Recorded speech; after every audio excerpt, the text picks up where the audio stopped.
All right, welcome again to Social Distillation, the submarine still of the internet, where we attempt to drop the bead and pour white lightning straight onto your brain. What are we talking about today, Samuel? Well, we are talking flow state through Wheel of Time kind of perspective. So, for those that come for the Wheel of Time episodes, this one we're going to talk about Matt finally. I forgot my hat. I'll put it on here in a second. But yeah, we've been kind of doing this as far as left brain, right brain, information in, information out. What's your schema versus what is actually reacting to the environment? And the best example of what we would call the flow state, kind of right brain thinking, is Matt, because he was always the one of his the two key things about Matt were his extreme loyalty. Everybody talks about the womanizing, the gambling, and everything. No, but it was the point of Matt was his extreme loyalty, but also he was the most adaptive character in the whole series. He would bring the battle to wherever he was instead of bringing whatever it was to the battle. And that was the whole point of him. It was in his fighting style. It was in the way he interacted with people. It was in his relationships. It was in how he handled his friendships. It was in everything. So that was kind of his archetype. He was the rogue of the group. I mean, any number of great examples of this, and I think the what? best example is early when he's with Tom and he rescues that woman in the barn. That's the Yeah, best. That's what hammers it home. That's when he became a character. Because remember, the first two books, he was he was kind of like the I make dumb mistakes kind of character. and he was also under the influence of the dagger, so we weren't entirely sure who he was Hmm. because we only saw him briefly in in the Two Rivers and when they were escaping, and then he was under the influence of the dagger, and it's like how much of what he's saying and what he's doing is Matt, and how much of it is the dark influence of the dagger, Hmm. and you weren't really sure until that was broken. And then you do see that's why we spent so much time. I spent a lot of time on that chapter, A Hero in the Dark, because it perfectly encapsulates the fact that he did without thinking, and then the whole while he's cursing himself in his head for being a dummy.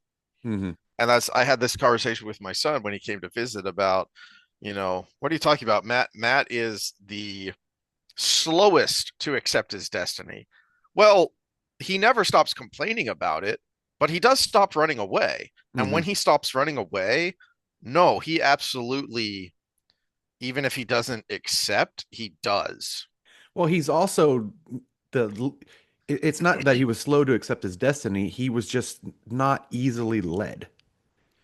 which That's which a better makes way of, which makes it yes. for a good leader because he was taking in all the inputs before he finally said, "Okay, this is what I need to be doing." I do want to put the disclaimer we talked about earlier, which if you've watched our last couple episodes, you would think, "Oh, these are red pill Andrew Tate guys or whatever," because we have been talking about femininity and how it is causing some problems in modern society. And if you miss our Wheel of Time episodes, you would miss the times we've talked about how Rand would go off the edges with overly being masculine.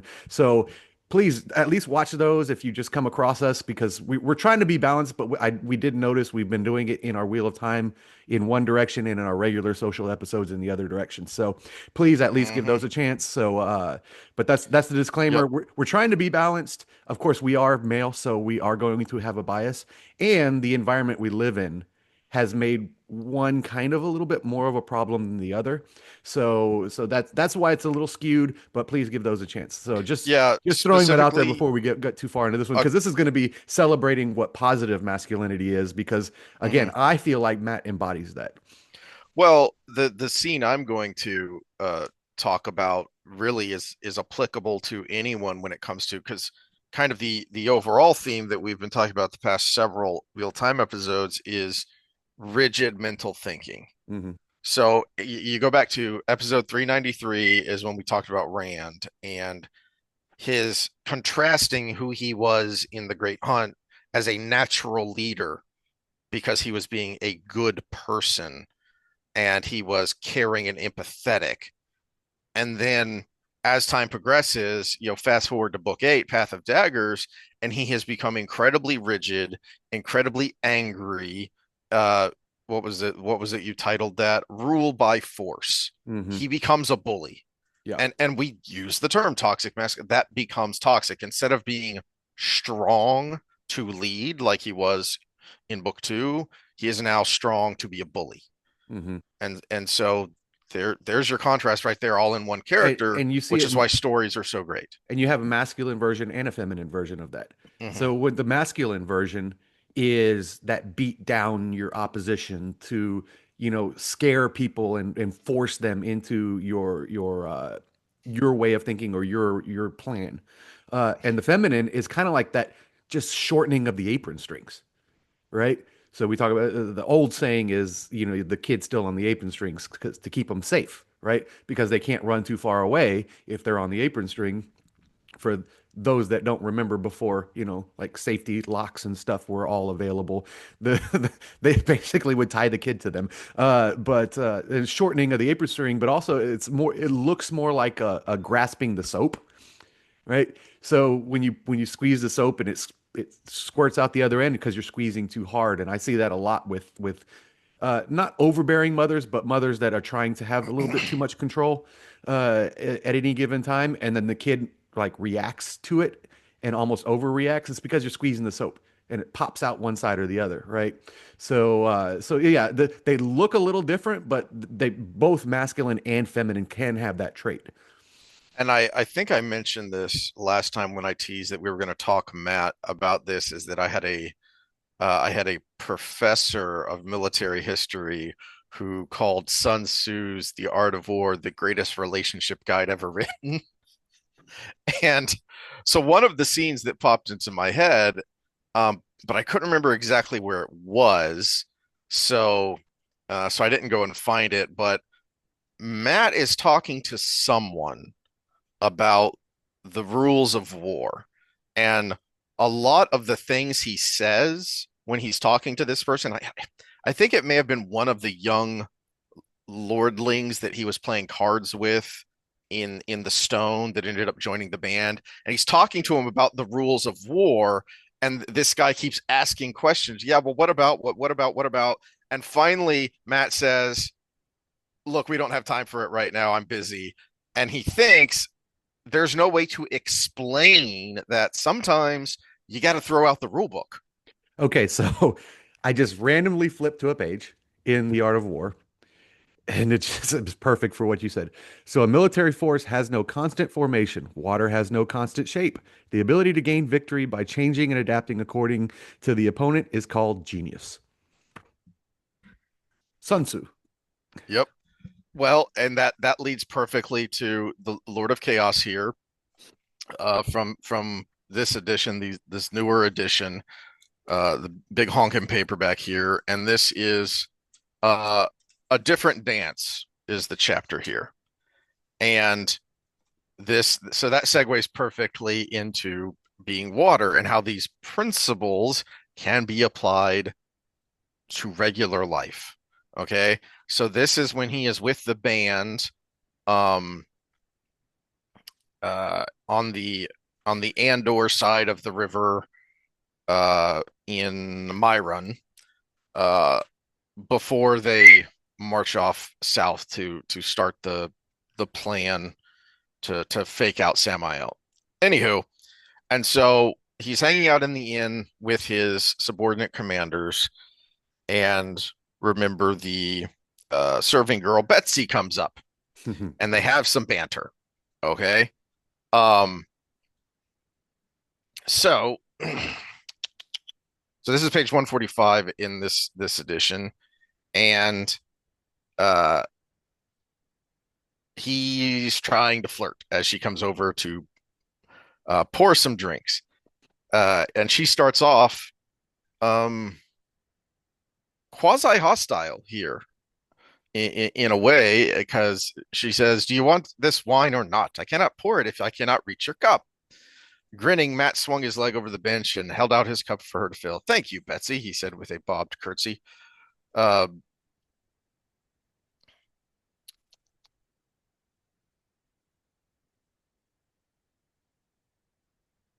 When he asked her to pour one for herself and join him, however, she set the pitcher on the table, folded her arms, and tilted her head to one side, eyeing him up and down. I hardly think Mr. Stelvin would like that. Oh, no, I do not think she would. Are you a lord? They all seem to jump for you, but no one calls you my lord. They barely even bow, just the commoners. Matt's eyebrows shot up. No, he said more curtly than he wished. I am not a lord. Just call me Matt, Betsy. I'm sure Mr. Stelvin won't mind if you just sit with me. Oh, yes, she would. But I suppose I can talk a bit. You must be almost a lord. Why are you wearing this hat? What is this? Did someone try to hang you? Why? Were you too young to be you are too young to be a hardened scofflaw, blah, blah. And she goes on. She just starts rattling off, pestering him with questions, almost childlike, and just completely throwing Matt off his game. And Darrett and Nelson and Tominess are there, and they start giggling and trying to pretend that they're laughing at something else entirely, but they are obviously laughing at him and how flummoxed he is.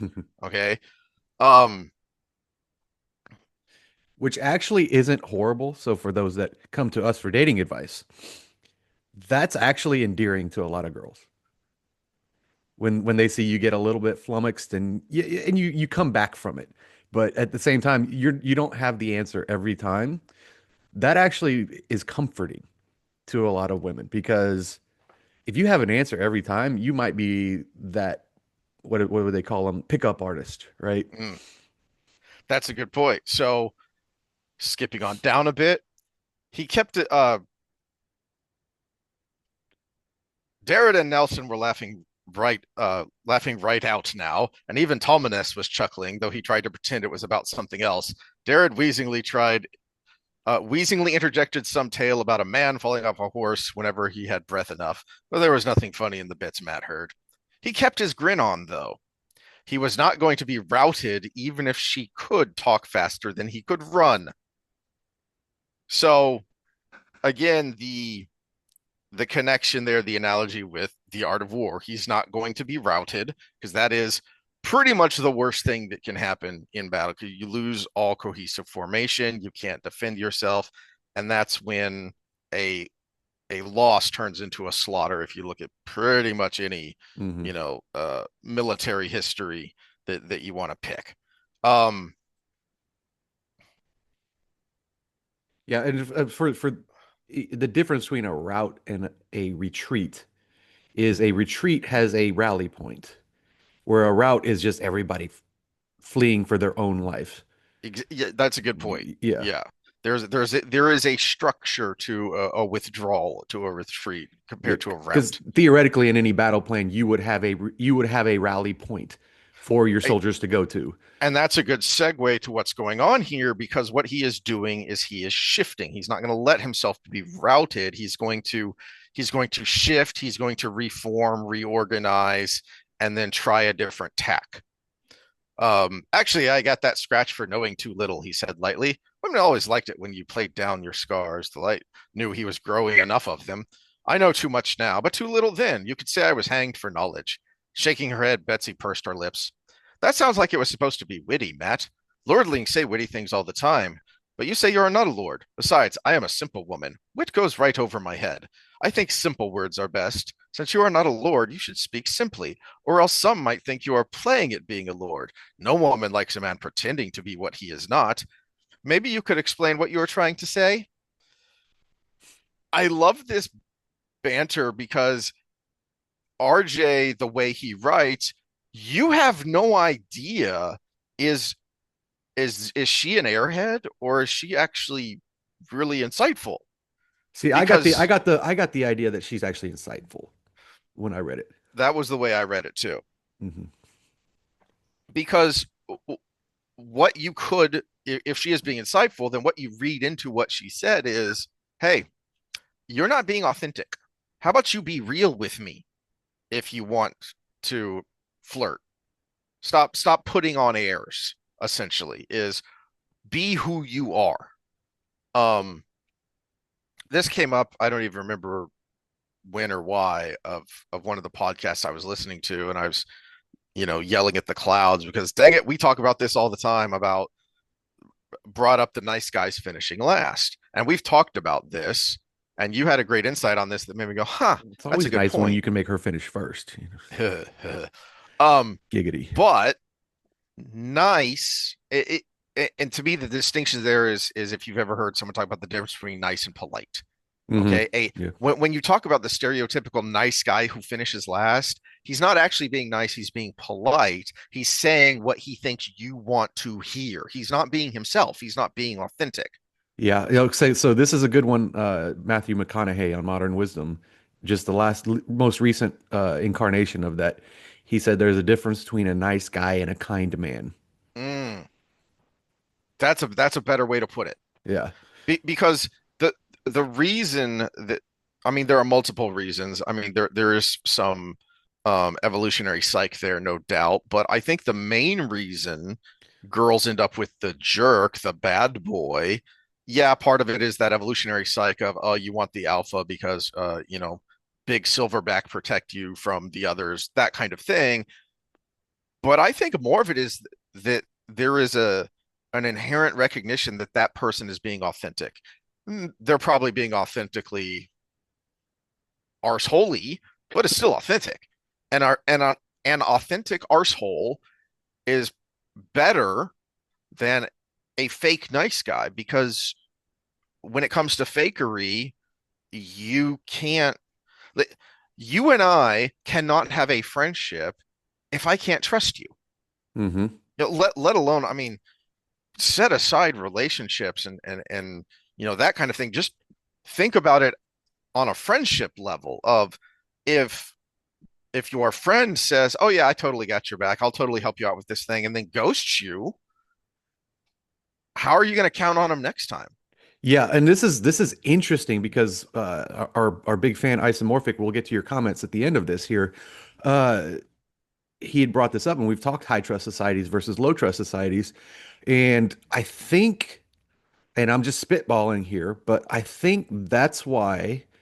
Like if you go to London, which is the last time I wore this hat in a festive event was in England for a wedding, and uh, they love Texans, even if they don't like Americans, because we are like authentically us.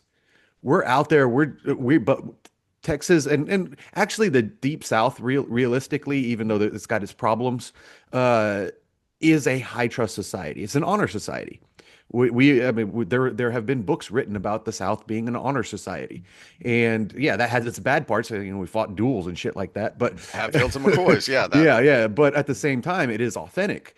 A duel is the definition of authentic. I hate you, you hate me. Let's get this done. One of us died, and now we go on. But or at least we fought the duel and we both missed. I think was what usually happened. But it is that authenticity in a high trust society has a different nature than we look at current Russian society, right? It still has the remnants of the Soviet Union where you couldn't trust anybody, even your kids, because they could turn you into mama government, right? Or daddy government, whichever one you want to put on it, right? Nobody could trust anybody. And I think it was Rob Henderson, if I'm remembering correctly, my scrolling while I'm sitting on the toilet on X, is he brought up Russian, whoever it was, I think it was Rob Henderson. He brought up the difference between do you want to be a millionaire here in the States and do you want to be a millionaire in Russia? The show. We will phone a friend 91% of the time. They almost never do. They would rather have the wrong answer. Hmm. And it was based on that high trust or that I don't want to stand out kind of society. And that's the big difference. Authentic versus I am in lockstep with the state, and even if I am not mentally, I'm going to pretend like I am. All right. Well, speaking of authentic self, Matt gets real authentic here. Uh, I should have put up my book, Assholeology, which is basically how to be the just right amount of asshole to be successful. Maintaining his smile was an effort. Bandying words with her was not going at all the way he wanted. He could not tell whether she was a complete nit or just managing to make him trip over his ears trying to keep up. Either way, she was still pretty, and she still smelled of lavender, not sweat. Darrett and Nelson seemed to be choking to death. Tom Ness was humming A Frog on the Ice. So he was skidding about with his feet in the air, was he? Matt put down his wine cup and rose, bowing over Betsy's hand. I am who I am and no more. But your face drives words right out of my head. That made her blink. Whatever they said, women always like flowery talk. Will you dance? Not waiting for an answer, he led her towards where a clear floor touched the length of the common room through the tables. And this is where he begins dancing, and I believe he teaches her an old dance from way back, like before the Trolloc Wars. Hmm. And he gets lost in a memory of it, so it's a cool scene on multiple levels. But the point was, because you brought up the word earlier that we've talked about the last 3 weeks, schema. Okay, Matt had a plan, but he was not rigidly tied to that plan. So, as we brought up, this is what you see in his generalship. That is what makes him a genius general.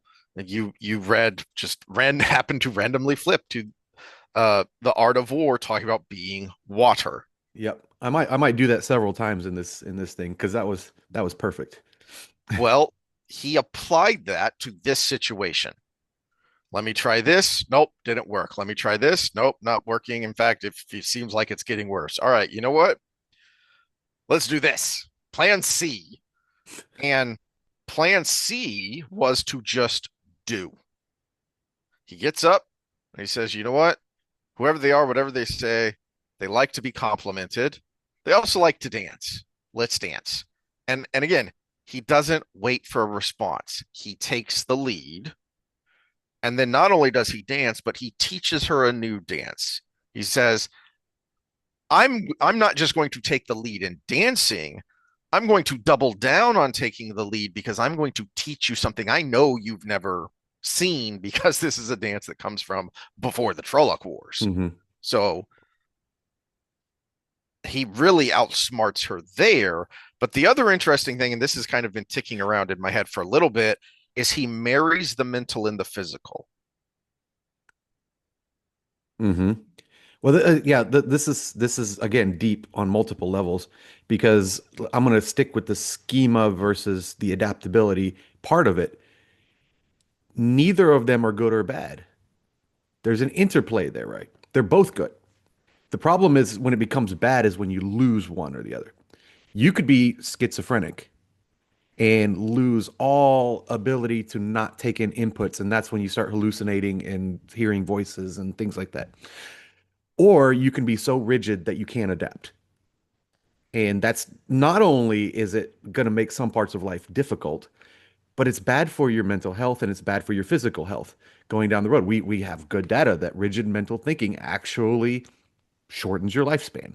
Okay. So either of them to the extreme is bad, but when you can balance both, and this is a great example of that as I go forward here because he has the memories, right? That's schema. The interplay of what I remember into my life, that is actually the definition of schema. When I see light waves as a baby and they become colors as I grow up, that is you coalescing that information that's coming in into something simple that your brain can understand. And that is important. So he is a great example of interplay of this battle that I remember from, like you said, before the Trolloc Wars or during the Trolloc Wars or during Arthur Hawkwing or whatever, interplaying into his ability to say, you know what, that actually doesn't work here or that works here. That's the it's not just that he's completely responsive to his environment. He is integrating his experience with that response.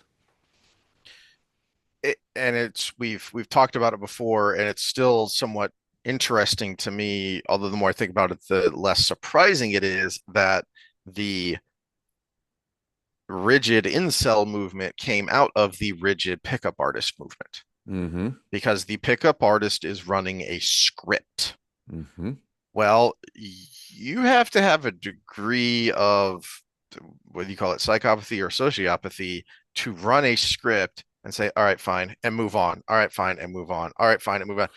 If you have enough empathy, at some point you're going to go, this is icky. Mm. Well, it's not just that. It's if you're actually looking for a relationship, but you went to the pickup artist Better point. movement Yeah. to actually start the relationship, you created an inauthentic you. And at some point, you have to either drop the disguise, which you're risking losing everything, or you have to try to, or you have to keep being inauthentic. And neither of those are a good option. And that's what Exactly. created the red pill movement because people think of the red pill movement as the pickup artist. No, the pickup artist created the disappointment that became the bitter pill movement. And this is where I have some empathy for the people in the red pill is they were scammed. Yeah. No, yeah, exactly. It's, you know, pickup artistry was is this. We haven't done a fitness episode in a while, but we could do a never-ending sequence of pick of fitness episodes on one simple trick. Hmm. I hate those. Or There is no do one this simple trick. always or never do this. Exactly. No, no, it doesn't work that way. My clients bring this up all the time because we do, for those that aren't familiar with my program, uh, we don't rest, and that's not like a CrossFit trying to kill you kind of statement. It is, we'll do, if we're say we're doing a main lift, RDLs. We don't just do RDLs, take a minute rest, do the next set, take a minute rest, do the next set. We'll do that, and then I'll do an exercise that prepares you for something later, and then I'll do some sort of mobility exercise while you're on your rest. So your rest is timed by those other two things. So pairing with Romanian deadlifts, RDL, would be a good one would be a hip flexor stretch because you're Hmm. stretching the opposite side, making it easier for you to do the main movement. Uh, and the where did we start with this? I just lost my train of thought. One simple trick, Oh yeah, yeah, one always, simple trick. never. Okay, so then you go to Instagram or whatever, there will always be these videos of do this and never have back pain again. And my clients will always bring up to me that like we do all those exercises and I still sometimes have back pain. I was like, yeah, because there is no one simple trick. And it's always the same words that come out of them. There is no magic pill, man. Yeah. Hmm. No, those are preventing it from being worse. But you also have to do this, and you have to do this, and you have to do that. And you have to and also you have to be a little lucky because life throws things at you, and sometimes you can hurt your back. So, The more I ponder this thought that I had, the more I think the key to wisdom, what wisdom is life is incredibly complicated, and so it is full of contradictions. But some of those seeming contradictions are actually paradoxes. And mhm, I think wisdom is being able to discern what's a contradiction and what's a paradox. And that is where the one simple trick falls apart is, well, wait a minute, but what about this? And what about that? mhm, And don't you need to balance, A with B, that kind of thing. And this is where um this is where this scene comes into play because Matt was trying to be flirtatious in one particular way. It didn't work. Why? Well, because you can't run a script in improv. mhm, That's the whole point of doing improv. That is why even if you don't want to do theater, even if you have no aspirations to do, comedy, improv is really good for your brain because that's hard. It's easy. So here's your script, here's your script. Now read your lines. Now it's hard to read them convincingly, it's hard to act convincingly, but it's easy to just go back and forth reading lines. It is hard when there's no script and mhm. you need to create the same effect. Well, I will say this is where personality type and people try Mm-hmm. to poo-poo on that and everything, but no, the more and more we study it, the more personality type seems to matter. This is where things like that come in because I would be a horrible stand-up comedian, but I'm pretty damn good at improv. I'm pretty back and forth banter, decent about it, but I'm also highest in openness. Whereas someone who's super high in conscientiousness, probably that's your stand-up artist, right? Which makes me really admire people like Jimmy Carr who do both. He goes out there and he does his stand-up, and then he does the crowd work after. Yes. So the crowd work is more improv. And so he's actually what seems to be the recipe for the greatest entrepreneur, someone like Elon Musk or somebody, is high in openness and high in conscientiousness. And yeah, it's pretty cool to watch. My wife has her headset on, so she can't hear me. So I can, my favorite Jimmy Carr comeback of all time when he's doing his crowd work and somebody heckles him. I'm sorry, if you want my comeback, you'll have to scrape it off your mom's teeth. Ooh. The Uh, first time I heard, I was watching one of his specials. I took a drink and it just all came out my nose because I was trying not to spit take all over my monitor. I was like, oh, that was brutal and so wrong. And if it's really wrong, then it really makes me laugh because I'm not a good person. well, that's why we watch that kind of stuff because it allows us to Exactly. take those things out on something that's non-impactful, right? So we can laugh at a dark joke. You know, Exactly. actually, this is really important because we had in my aging class we had a guest speaker and he's one of the pioneers of geropsychology, which you would think would have been a thing, but it hasn't been till recently That's very new. because, well, because everybody's been attributing a lot of psychological issues to just physical decline. Mm. So they're like, oh, you have this, you have that, you have this disease, you have that. And it's like, no, they're just depressed. Hmm. Or, oh, no, they're just anxious. That's why they have memory problems. Because here's the thing about anxiety. So, MEDIC is the acronym for memory of what influences it, and the I in MEDIC is importance. Well, what does anxiety do? It applies the same amount of importance to everything in your future or everything that's going on. So if everything's important, nothing's important, and you don't remember it.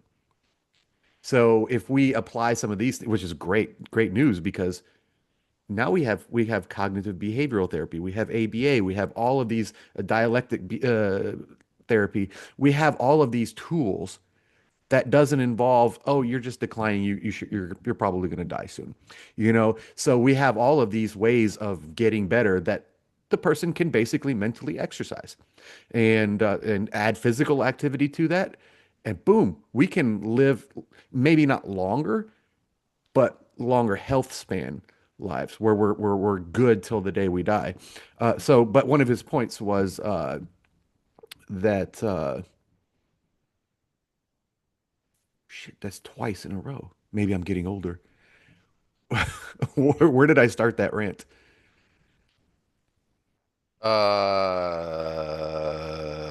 About um crap, how did we get there? Because I was busy trying to think of my closing point, and so I was organizing my own thoughts while you were talking. Okay, well, but one of the main things was he did point out that a lot of these issues are things we have actionable plans for. And so it was a big deal that this is starting to be a thing because shoot, the population's getting older, man. Very, yeah, very much so. Because we live longer and we're having less kids. So, Um, so I want to go back to something I mentioned there about why I like that scene, and it was something that was noodling around in my head. And then when I read that, I was like, "Uh-huh," is the combining the physical and the mental. Is because we always try and when we have these little rants about mental health, we always try and, you know, give advice, ideas, and this is a big part of why you're going back to school mhm. uh, for a master's in psychology is to combine what you already have with your education experience in the physiology side and combine it with the psychology because they are not separate.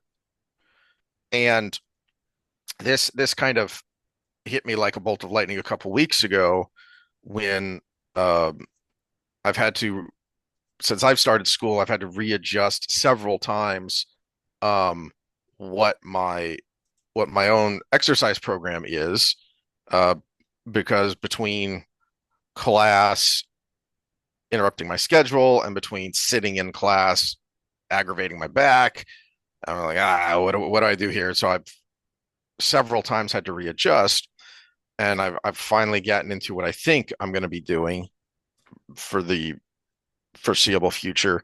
And my wife asked me how my workout was, and I said that I didn't do as much as I wanted, but I did as much as I could. And then it just kind of hit me. One, that's a pretty good mantra.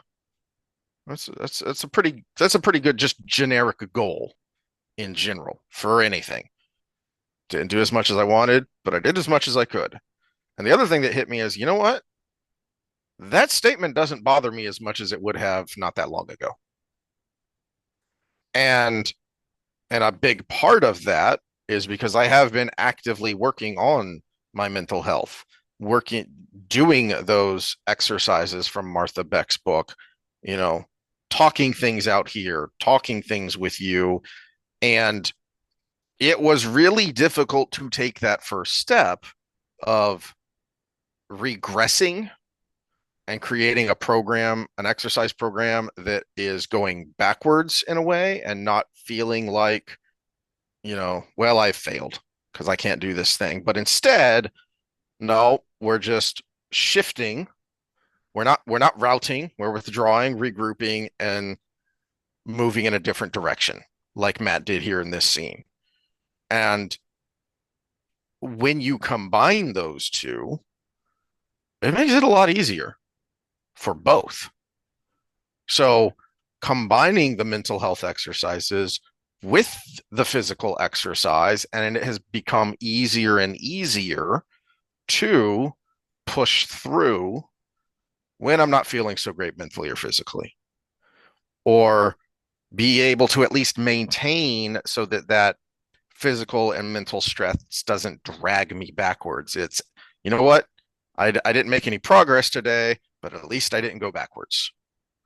And that's a big deal because once you start to go backwards and you get into those negative spirals Hmm. where you kind of get trapped in your own mind, one of the analogies Martha Beck uses is it's like a hall of mirrors where everything is distorted, you can't find the exit, and you're just spinning in circles with everything being weird, and there's no help in sight. She mentions that one of the reasons she uses that analogy is one of her earliest anxiety attacks as a child was someone took her into a fun house and she said it wasn't fun. And she had a anxiety attack and a freak out, and she wasn't able to get out until somebody came and got her. And that, I mean, that was part of her point is, hey, sometimes someone's got to come get you because you're lost in your own mind. Hmm. And that is kind of one of the points of her book. She mentions that earlier on. That's what this book is for, because I've been there and I had to have someone come and get me and help me out. Well, that's what I'm trying to do here is help you out of that hall of mirrors that you get stuck in your own mind. Yeah, and we can transfer that to even depression or all kinds of addiction, all kinds of mental issues that might be spiraling you down, right? Someone has to at least slow the spiral down for you to be able to catch up to it. A great example when talking about the mental and the physical that I can attest to is anxiety attacks can cause heart palpitations. Mm, Heart palpitations can cause anxiety attacks. Chicken or egg here. So maybe my palpitations were started from some anxiety issue, but now I'm anxious about the palpitation and it's making the palpitations worse. And at some point, you end up in the hospital, right? If something goes wrong. How do you get out of that? Well, in some cases, you need to go to the hospital. You need somebody to get you out of it, whether it's medically or just being able to talk you through it or breathing exercises. But yeah, it's they play on each other. And if you're in your own head and your own body, who's to stop the cycle? That's probably why we're social beings, right? We're too smart to not have ulcers, right? We the what was it? Sapolsky says. He says we know that we're gonna die, and that's why we have problems. It's some I'm paraphrasing it. That's like the first chapter of why zebras don't have ulcers. Is the big problem we have as humans is we know too much. Dogs don't they seem to kind of know in the last days of their lives, but up until then, they'll run through a freaking war zone for you, right? So it's but we would look, oh, there's landmines out there. Do I really want to run through there? Yep. Yep.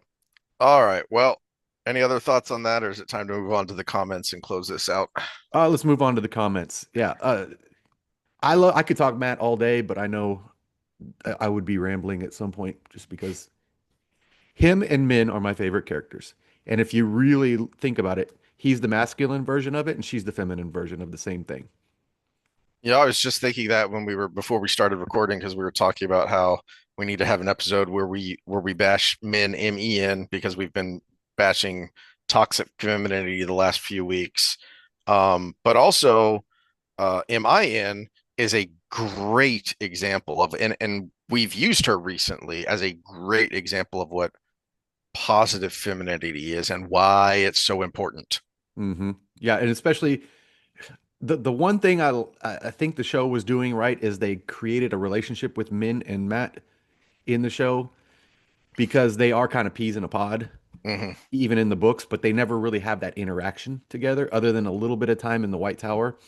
Uh, but So that was a decent change. I didn't mind that one too much. The delivery was off, Hmm. but the idea I thought was okay. Yeah. But yeah, that's why they're my favorite characters because of that flow state mentality, which is kind of like how I try to live personally. Well, I try to live, or I do it on because of nature. I don't know. We'll ask Sapolsky about free will, but uh, but it is one I can identify with. There's the right word. I can identify with, and it really drew me into the books because when you can identify with a character, that's something that pulls you in. But yeah, let's get to the comments. Do you have them up, or do you need me to bring them up? I got them. All Okay. right. So we got a couple long comments from ideals are isomorphic from our last episode talking about that person whose name we've been pronouncing wrong this whole time, and now I've forgotten the proper way to pronounce it. I think the Egianin. and yeah, Egianin. Oh no, because there was emphasis on the E and the A. Egianin. yeah, something like that. Yeah. Anyway, another Well, we got thing to that say it in a drawl. Egianin. yeah, Egianin. actually that makes it a little easier. It And actually did. As on my screen, the Matthew McConaughey video is suggested next. all right, all right, all right. Egianin. All right, all right, all Um, right. Another thing that occurred to me was that the Dark One is not the big bad in every cycle. I think the previous cycle left unfinished business, which prompted rebirth of Luce Theron's soul. The whole thing has an unfinished business vibe with the Chosen, etc. Notice how there are no new Chosen except Taim, and he gets dealt with. I think the epilogue implies that the next The One will have Archer Hawkwing's soul, something about the Sword of Justice. And given that he couldn't channel, the struggle will probably be something entirely different, unless they invent new way to channel, like Land lighting up his blunt. It could have been Pat and Fane, but it will be something entirely new.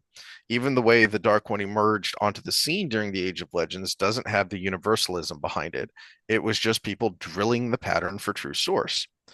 Another thing to corroborate was that when Rand grabbed a hold of the Dark One, he reveals that everything the Dark One told him or Alon was a lie.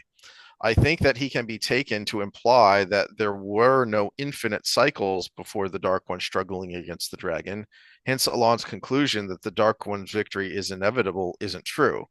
The Dark One played Alon and the Chosen for fools. Alon crumbled in the face of uncertainty. That was his true sin. Lack of courage despite enormous natural gifts. It's like the Marines test where they put you in an uncomfortable circumstance without telling you when it ends. Alon failed that test. He chose siding with evil to avoid the pain of uncertainty. I think the Dark One does represent one of the fundamental constants of the Wheel of Time universe, but there are others, and as people struggle against the constraints of reality, they mess with or otherwise unbalance them, which leads to the birth of demons, devils that represent it in a pure form. The Dark One is the representation of true power and hunger for power in general. Eridol and Ordeth represent pure suspicion and paranoia, etc. I like that contrast. As Well, I'm going to history go into becomes that here in a second. Yeah. yeah. As history becomes a memory legend, and even that a myth, the Chesterton fence crumbles and people make similar mistakes for new reasons. Perhaps in a couple of ages, someone will again try and drill the true source, and then the pattern calls upon the appropriate soul to stand against it. That's my theory. Okay, so my biggest thought here was with Patton Fane and uh he said it could have been Patton Fane. It Hmm. never could have been, and here's why.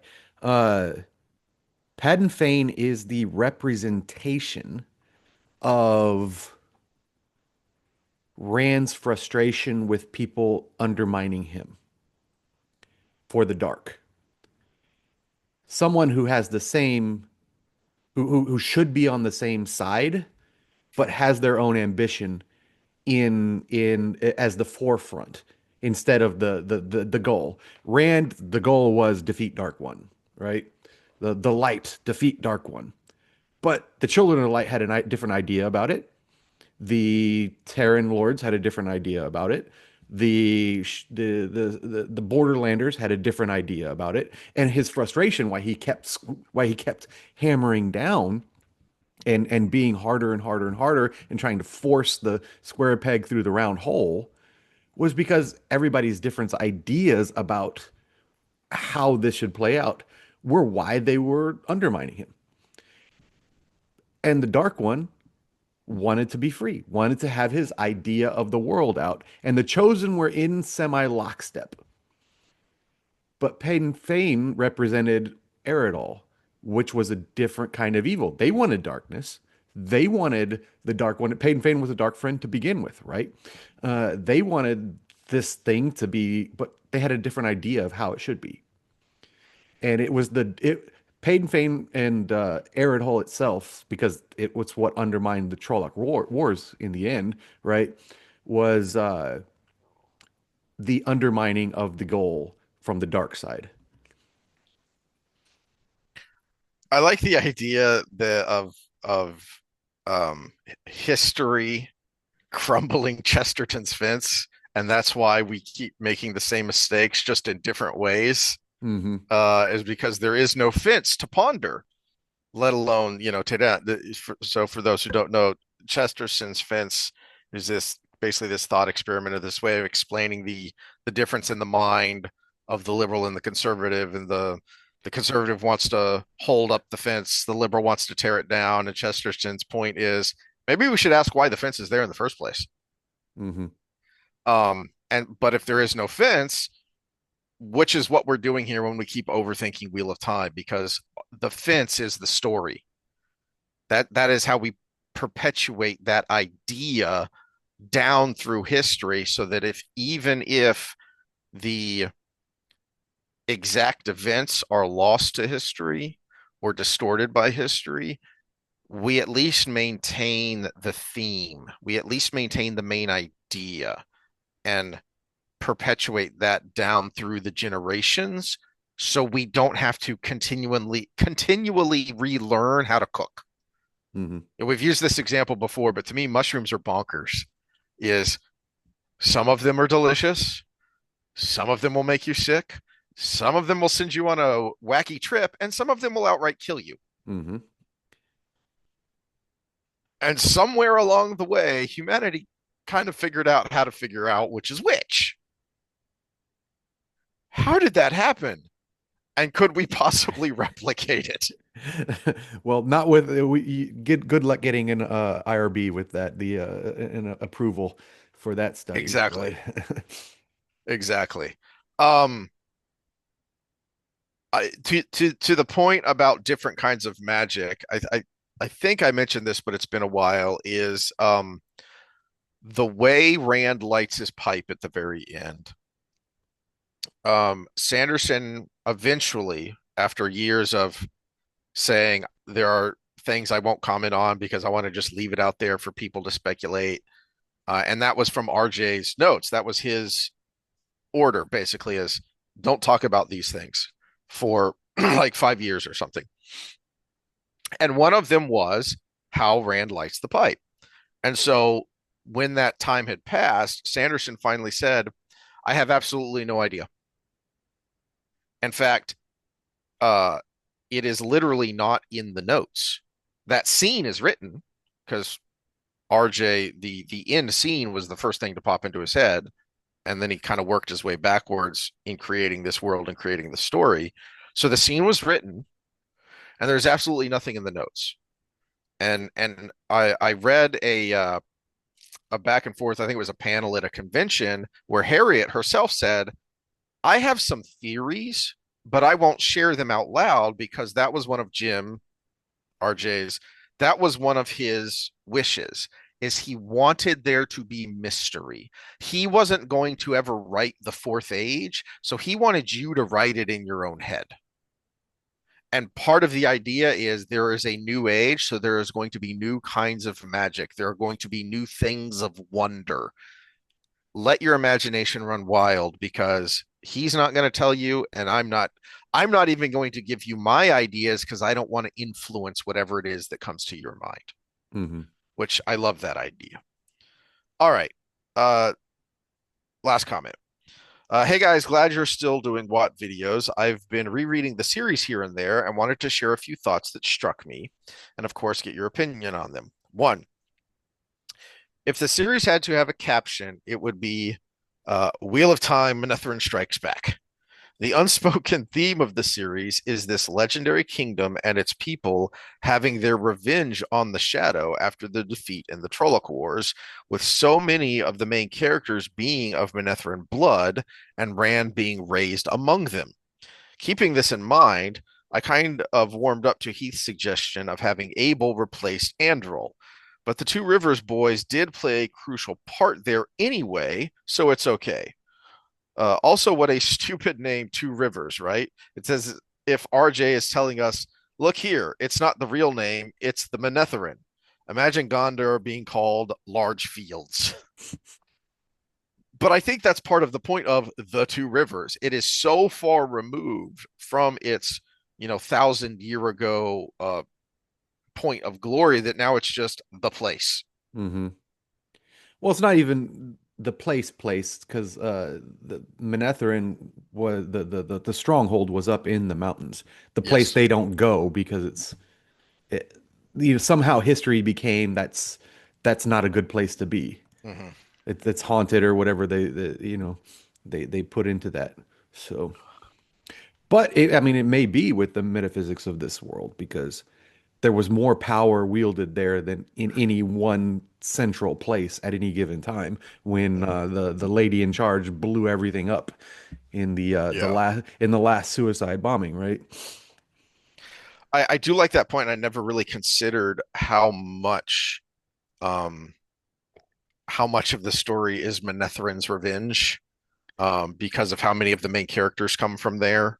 Well, and again, going multi-part, it's Manetherin's avenge on the Shadow, but also Manetherin's revenge on Eridol. Mm. Yeah, true, because they're the ones that sold him out Hmm. and betrayed them. Yeah. I also like your point about I I feel like it would have made Androl's importance at the end feel better if we would have gotten a little bit more of the Two Rivers people in the Black Tower, of show us a little more of them being important and that Two Rivers mentality being a big boon to Logain and Androl, and what ultimately helps um the Black Tower, the good part of the Black Tower, prevail. Well, I think it was there because they were kind of front and center in the resistance. Yeah. Uh, that not a single one of the Two Rivers people fell for the propaganda. All right. Number two, aside from Androl being a widely recognized self-insert by Sanderson, there is another moment that I think is a cheeky reference. In the scene where Logain delivers his iconic Black Tower stands with the Lion of Andor, Logain inquires of Androl if he could deliver a miracle. After he does so, Androl echoes back with, "Is one miracle enough for today," or something. I think Sanderson refers to the miracle of delivering the conclusion to what, which it is, and for which, for all its faults, we are all grateful to him. Fair point. I hadn't recognized, I wasn't thinking of Androl as a self insert for Sanderson. Um, I don't know if that's something that is out there in the Watt nerd community online. Um, I don't know enough about him to uh to know if that's true. When uh my son has read a lot of Sanderson's books, so when he gets to that point, I'm going to ask him what he thinks about that. Okay, And so according to Google Gemini, many fans and critics consider Androl a self-insert character created by Brandon Sanderson. Sanderson confirmed that he asked to create a character entirely of his own develop, and Androl was that character, based on a name from Robert Jordan's notes.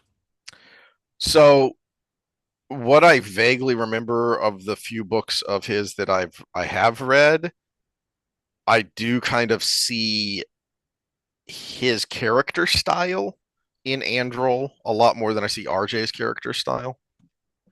So I see it. I see it from the literary side for sure. Hmm. From the personal side, I don't know enough about him to know how much of that is his own kind of Mary Sue fanfic insert. But it as much as we have bashed him, we have also pointed out the dude had an impossible job. You Yeah, know, yeah. you've got a series that has spanned a couple of decades, millions of words written, probably tens of millions when you count the notes from what we know of how expansive the notes are. Um, Worldwide, probably second only to the Lord of the Rings in sales. Uh, you know, at least in this genre, if not in fiction in general. And you've got to deliver an ending, and all you have are notes and some rough written copies of whatever this guy who was literally in his deathbed furiously working away, and now you've got to finish it up. Yep, that's something of a miracle. Yeah, I would kind of think of it like uh, when Liam McIntyre replaced Andy Whitfield in Spartacus. Mm. Because for those that don't know the history, Andy Whitfield passed away of non-Hodgkin's lymphoma between season 2 and 3, and so they cast McIntyre to finish it out. There was nothing wrong with McIntyre as Spartacus, but it wasn't the same. But I you had already had it in your head from this hmm other guy who was so great in that first season. Yeah, the first 2 seasons. Yeah, he was fantastic. So it was boots to fill because he was fantastic, but it also just wasn't the same. It's like Mhm. you're watching a different show. And when you're looking for conclusion and you're watching a different show, it really makes that mental, you have to do some gymnastics in your brain. Yeah, yeah. All right, last one. I got my. How have I never noticed this? I got my girlfriend hooked on these books. She is very well versed on symbolism and myth. As soon as Egwene had a prophetic dream in Dragon Reborn, she immediately told me, "Oh, don't tell me this rascal Matt will have a hanged man initiation." Of course, I responded with Raffo. However, it made me wonder about all the many other references I missed on my reading, and that RJ had the taste and restraint not to explicitly reveal and explain. By the way, she also burst out laughing as soon as she saw the map of Tarvalon. It's a vagina. How that one slipped by me, I'll never know. I, We used a cover meme that did that. yep, yep, Yeah. Yeah. yep. Though I Uh, have to do the first time meme, I guess, for this one. I'll make one with the hangman for Matt. yeah. I mean, that's appropriate. That's appropriate. Um, yeah, that one, I missed that one too. Isomorphic. I was like, wait, what? And then I didn't even have to look it up. Because I could see the map in my head and I went, huh, yeah, yeah, it sure is. All right. Well, that is all we have for today. Now it's time for me to try and get up and move and unkink my back and unkink my mind because the two go together. Yeah, yeah, sorry for things coming out a little slower. We're getting done with midterms, and realistically, as much as we love this, it's like fifth on the list of things to do. So Yep. I'll be getting all these videos out as quickly as I can, and we'll see you next time.